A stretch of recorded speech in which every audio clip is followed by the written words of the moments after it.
Welcome to another episode of Full Circle with me, Onyx.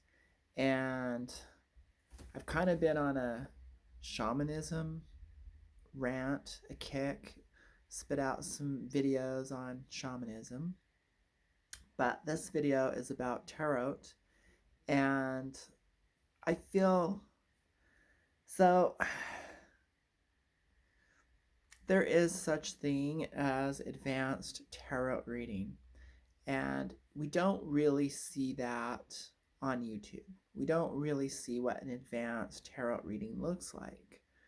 But what we do see is, I would say, a little, I would say maybe pretty good empathic and mediocre psychic readings with tarot cards. Um, when we think divination, I think of the word divine. And so when you're divining something, I see someone like with a dowsing rod and they're looking for water and they hold that stick that it's like a stang. They hold that forked stick and they feel the magnetic pull and they have, and not everyone can do it. Not everyone is a natural water witcher, a diviner who could find things with these sticks. And so you're almost like genetically hardwired with it.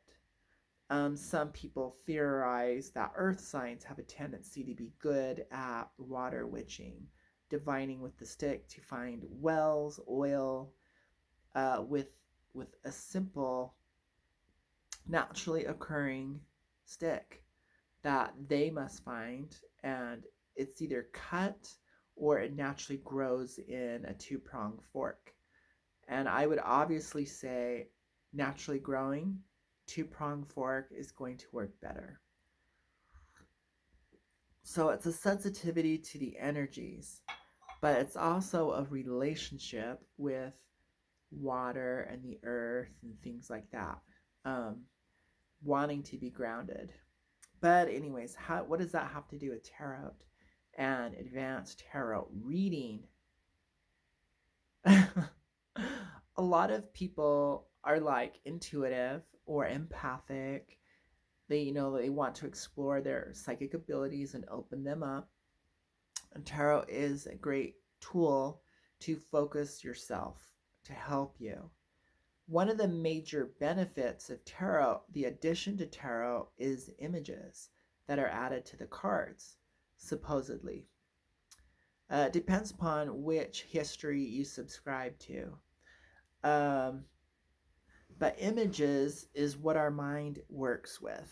Colors, images, numbers, they're all symbols, and the human mind works with symbols. If you study the Kabbalah, the second sphere is the sphere of the moon, and it's called the storehouse of images. And it's through these images that we organize energy and communicate. But at some point, we disperse those images, the visions, and it's the energy. So when we look at synchronicity, patterns of the universe, energies, we'll stack these images in a sequence called an event, and they're meaningful, and we can have prophecy, omens, symbols that might spell danger, and so images and symbols and synchronicities is kind of it is pretty much the realm that most people stay in. That's the pool, that's the lake. And sometimes we think that's the ocean. But sometimes it's good to get out of the lake, get on dry land, and get a little practical, or explore the sky. So I know a lot of readers who just use the cards, and some of them have said, oh, the cards are actually for the client to be amused by while I am channeling an angel, or I'm channeling the truth, or I'm using my psychic abilities. People don't want to go to just an empathic reading. So if I let them shuffle my cards, if I let them get entranced with the images, I can do my job.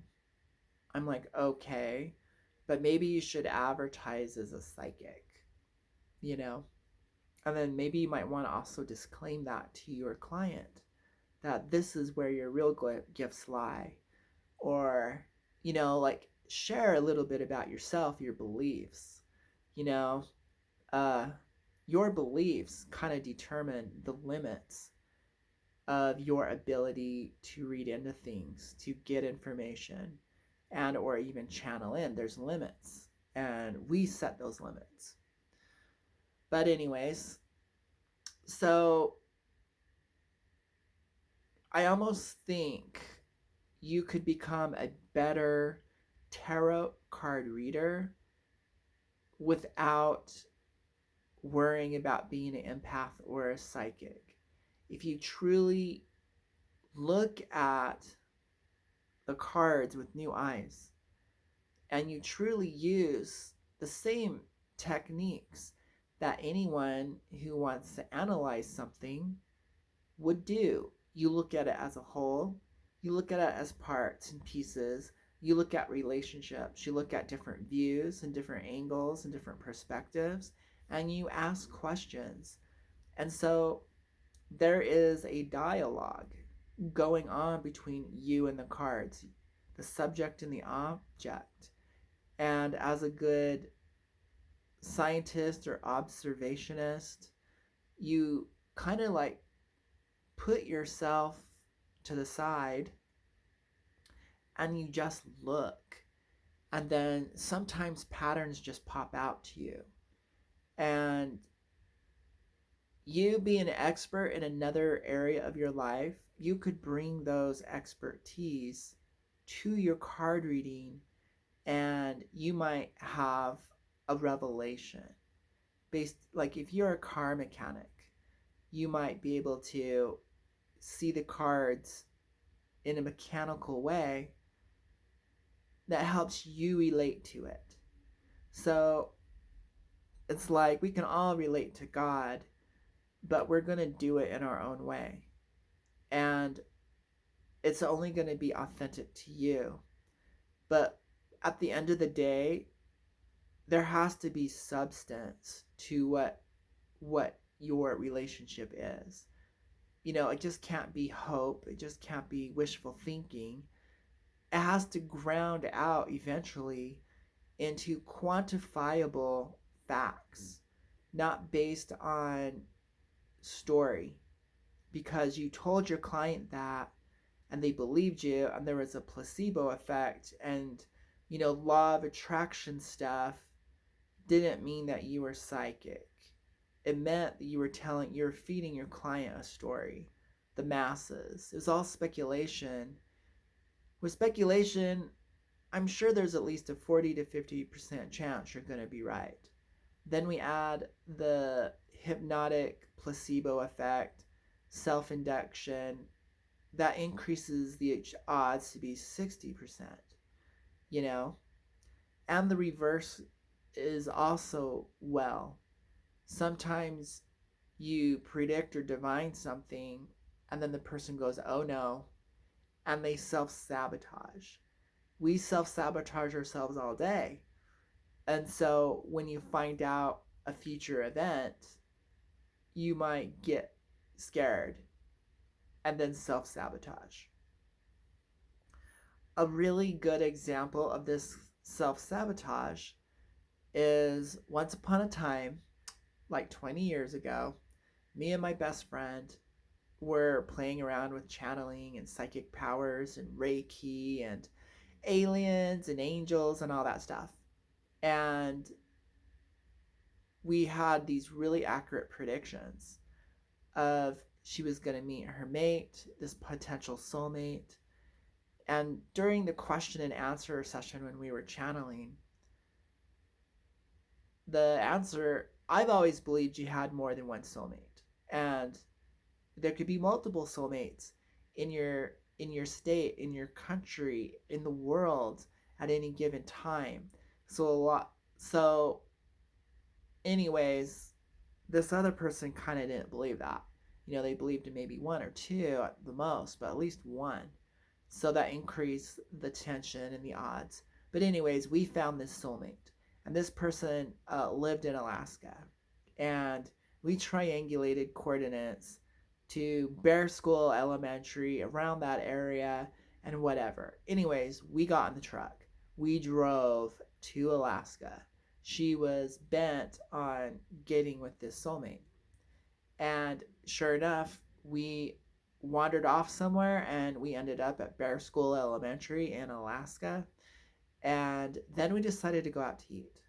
We were tired of our long journey. And of course, we enjoyed the ride and we were just having an escape from reality, you know, being best friends and just enjoying each other's company. But we ended up at this restaurant and this guy walked in the room and it was him, and the whole room filled with electricity, and she buckled and she got scared, and I said, go for it, and she didn't dare. So getting cold feet. So the event happened. We arrived right on time. The person arrived right on time. A date with destiny. And you cave because you don't have self-esteem. You cave because you got wet feet, or you get nervous, whatever it is, and flop, right? You know, I I was like, go talk to him.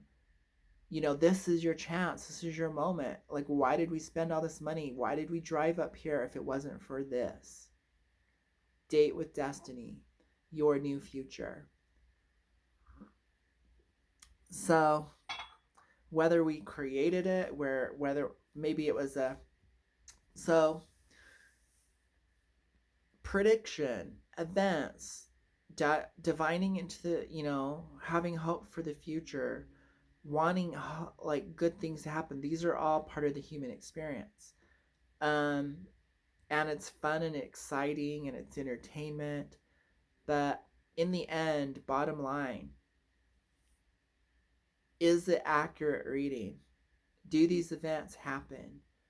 And so we may never exactly know. These so-called mystical laws of attraction, are they really laws? Is it all whatever? Uh, so, but then the information coming through, is it practical? Is it useful? And can it be applied to your life? Like you buy something, it's a thing and it's tangible. You buy some food, you eat it, your body turns it into fuel, and you can work a little bit more and sustain your life a little bit more. That's pretty useful. So, anyways, so I think we're always on the quest to have a little bit more humility, and it is an art, and there is a science to the art, but there's also that intuitive creative element, and it's like a pendulum swinging both ways. If you get too analytical, you lose the creative art and inspiration, and then it just becomes mechanical statistics, formula, ritual, routine. Um, and it kind of cuts off the spiritual flow and the energy. But then if you get too mystical, too intuitive, too empathic, too relying on your channeling abilities, you get so creative, it flops. It's not pretty anymore. It's now too stylized, um, in accordance with your will, your personality. Maybe ego gets in the way. And so I feel like in order for the pendulum to work, it has to go both ways into the polarity. So hopefully, we can come back to the table and look with new eyes, and we can pose questions, and we can reinvent the way we read and we can transform. So I really love that saying. It says, it's not the medium that's limited, but the artist. So that puts the responsibility back on you. So I think part of that responsibility is living here and now, exposing yourself to the world, all walks of life, to really get to know people and life and situations. And so that maturity happens where you can relate to children, old people, rich people, business people, poor people, corrupt people, sick people, healthy people, animal lovers, nature lovers, jocks, sporting people, Olympians, a broad experience in life and in your life in the human condition can give you perspective and really bring your readings to life, you being relatable. when we when we like put ourselves in a specialized group like guru or psychic or yoga master or shaman, when we give ourselves a title like that, we kind of like cut off, close one eye to the fullness of life, to the fullness of your capabilities. It's like it's kind of hard to understand something if you can't relate it, but then it's hard to communicate that to someone if you can't relate to them. So the communication line can sometimes get cut. It's like, great, you have a great connection with spirit and your intuition, but if you can't create a connection and a relatability, the meaning gets lost, the value. There is like a, they can't absorb what you're bringing in. So if you don't really like and resonate with your client, that might not work. And the opposite is so much true. If your client can't really resonate with you, you can't get the transmission of information. You know, in a weird way, words are so limited, we don't realize so much is being transmitted through, almost, I want to call it fiber optics, psychic fiber optics. As we connect micro energetic filaments from our auras, energy information is transferred. And so if you're having resistance, that, or if they're having resistance to you because might have strong beliefs or bias, bigoted people, then it can be difficult. So we can get energy disruptions. Moving on, we can't blame everything on spirits and guides. Like, honestly, if you can't be keen, clear, observant, if you can't be psychic yourself, then you probably don't need to be working with guides. You got to be developing yourself more if you want to go that route.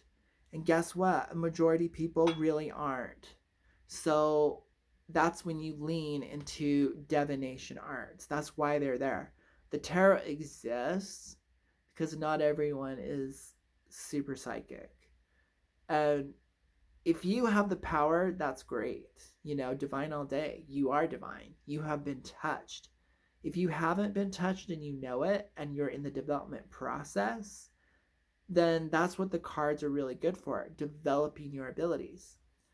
But these abilities work linearly and non-linear, creative and structured.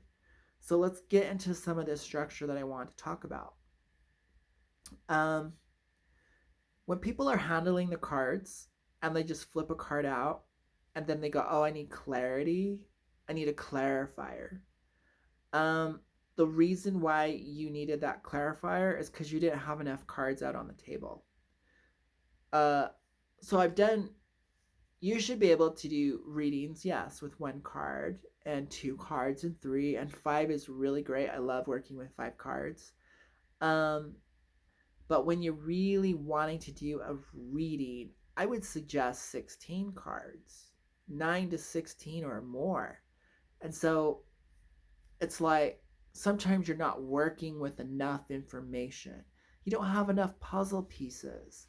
And so I've seen people who haphazardly just flip cards, going with the flow, going with intuition, and they flip and read a card, and then they get stuck. And so then they draw a clarifier. And yeah, that method works, but it's working because you haven't really worked with like 16 cards and got comfortable flipping out 16 cards, creating a spread, and examining the relationships. So, one of my favorite relationships is the elements. It's so underrated. When we think of our four seasons and we think of the seasons, it has an element. Spring is Aries, spring is fire. So it's telling you time, it's telling you season, but it's also telling you the strength of the element. And then when you put it with some court cards, uh, it's like, okay, they're, well, I don't know if I should drop these mysteries. I gotta know how advanced we're gonna get. But a simple observation in Chinese medicine and in Chinese philosophy and spirituality, the yin yang symbol is the thing. And when one thing goes all the way yin, it's telling you now it's going to change and there's going to be yang. So when we get an overload of water, fire is going to be birthed. When we get an overload of fire, fire is going to put itself out. So we're going to get water or earth. So the male and female polarities. So understanding the energies from a non-intuitive psychic way, which is probably not the best, is a very practical way. All the information is actually in the cards. And if you do an elemental breakdown, so let's say we threw out 16 cards and we found out there was a balance of air and earth, pretty much. Most cards were air and earth. And it just so happens that the air was on top. Most of the cards on top or most forward were air, and the ones beneath, closest to you, were earth. We know there's a balance, and the whole reading is about being supported. And through that support, there's a sense of freedom. Um, Now, let's say there was a court card, like the Queen of Swords. So analyzing it, looking at just the elemental quality, Queen of Swords, air element with lots of freedom, queen on the chessboard, strongest player. And we see air type cards in the reading in a very powerful, comfortable position. We know the queen rules. But what isn't said? All this earth in the reading, support, structure, stability. So in this reading, it talks about actually financial empire. It talks about being secure with financial means, not really a promotion, but probably a boss.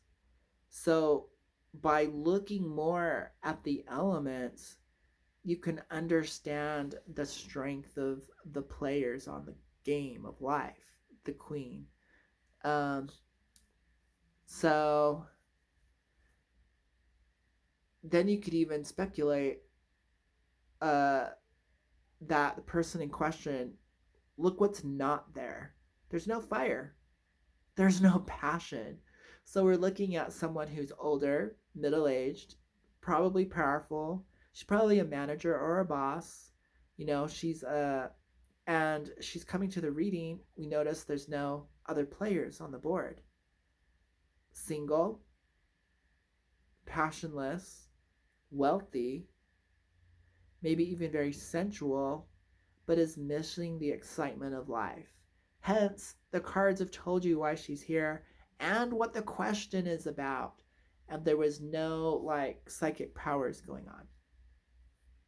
So, really, the whole point of this whole video was to bring forward, uh, really use the elements in your cards. Look at it, what's missing. We see fire. So in this next braid we do whatever. Uh, Lots of fire, lots of earth. Actually, we'll leave earth out. Lots of air, and lots of water. The missing element is earth, and so and let's just throw some pages out there. Uh, I can automatically tell because it's pages. They're youth, they're mutable signs, and we're missing earth. We're missing maturity. We're missing stability. And it's so obvious it's not important. It's like, what do you expect from children? You know? And the question isn't even about Earth, but what's silently there is Earth. The support, the stability. This person is probably being supported by their family. They maybe have a, they might have they may have won a grant and scholarships to school. They might have a free ride through life, and it's being supported by other people in the background. So sometimes things that are missing, it's because it's coming through helpful hands from other sources. It's not even their concern. And then I'm going to reveal it. Planetary things going on with the cards. In astrology, the planets are the people. So there's a whole cast of people that are not being represented in the tarot. So let me just like pull a card or two. Let's see. Let's find one. This one just. Let's find one that's going to show some planetary. So in this deck, they actually wrote the planets on there. So they literally added a cast member to the deck. There's good old Mercury, and there's Aquarius energy. So the cast member is actually Mercury, and it's Six of Swords. And the next card, that was with it is Two of Swords. So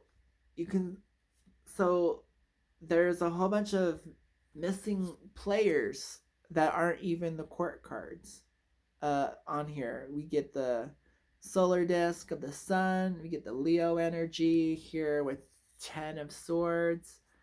And so I already have two cast members, two other players that can either be temporary players in the game of life. They could be people coming into the situation. Obviously, one of them's me. And so this is already spelling it out. They're all swords. I can already tell what's going on with my life. It's like I definitely got angry and volatile at a younger member who actually is very Libran. And there's a Libra sign right there. So his moon's in Libra. I've already looked at his chart, and he's a Sagittarius. I'm an Aries, so here's all this fire. And he's not wanting to be responsible at work and giving the responsibilities to other people, and I'm starting to get angry at him, and he's starting to learn the power of Aries rage is pretty much unstoppable. It's like a force to be reckoned with. Like, honestly, if you thought a Scorpio was intense, you haven't met a pissed off Aries. Like, talk about, it's volcanic, but it's also like a meteor. It's definitely like a meteor. It's like a meteor smashing into the planet. It just depends upon how they manage that energy.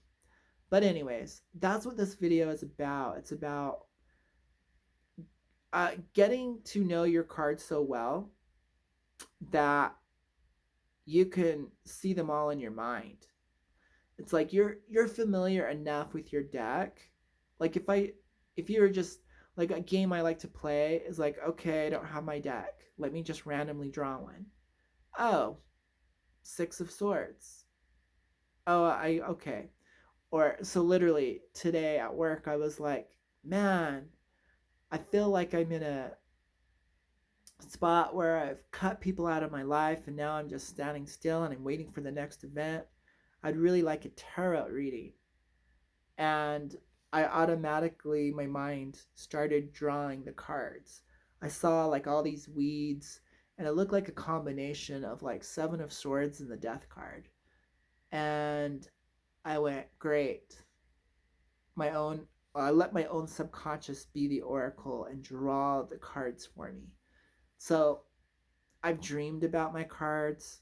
I can just see my cards. I can vision quest my cards. So when you're familiar, in a weird way, like I can plug in my cards to astrology, I can plug them into the tree of life. I can see relationships in my mind. And so that's the next level of reading without being psychic intuitive. I I know those hidden pathways. I can restructure the deck into another system because I know like three different systems very well. And so I can be like, oh yeah, two of swords, second sphere. That's Hokmah. That's a Mel principle. Oh, two of swords, Gemini energy, in depending, and then I can start forming relationships and understanding, and give myself time. I can think about it all day. Be like, wow. So these, I call them hidden pathways. They're like angles and aspects that you would learn in astrology.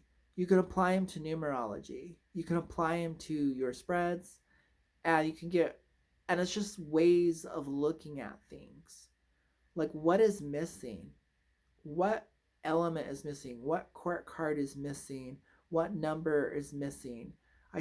And it's telling really, because what is missing and you're seeing it, that's revealing the unknown. That's really what people wanted. So a lot of people are just reading what is there. That's the known material that we all can all relate to. But then when you want to offer them something psychic, the missing queen. Man, we're missing the Queen of Wands. So what is probably coming into your life? Or let's say there was a lot of fire on the board. She's not necessary. That person has been cut out of your life. Your mother